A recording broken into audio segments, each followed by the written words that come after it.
Hello beautiful people, আসসালামু আলাইকুম। আশা করি সবাই অনেক ভালো আছেন।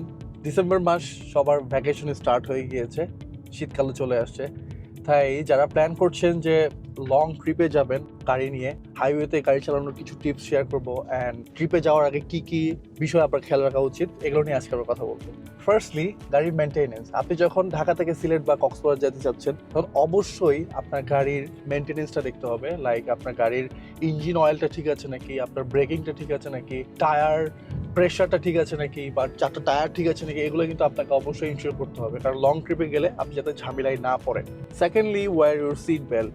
আপনি তো পরবেনই, সাথে আপনার ফ্যামিলির লোকজনকে সিট বেল্ট পরানোর দায়িত্ব আপনার। Thirdly, mobile phone. আমরা অনেক সময় দেখি কল আসলে ফোন রিসিভ করি, বাট এটা কখনোই করবেন না। এতে করে আপনার কনসেন্ট্রেশন নষ্ট হতে পারে, বড় ধরনের অ্যাক্সিডেন্ট হওয়ার চান্সেস থাকে। No phone while driving. And হাইওয়েতে যখন রাইড করবেন তখন দেখবেন স্পিড লিমিট দেওয়া থাকে রোডে। সো আমার মনে হয় স্পিড লিমিট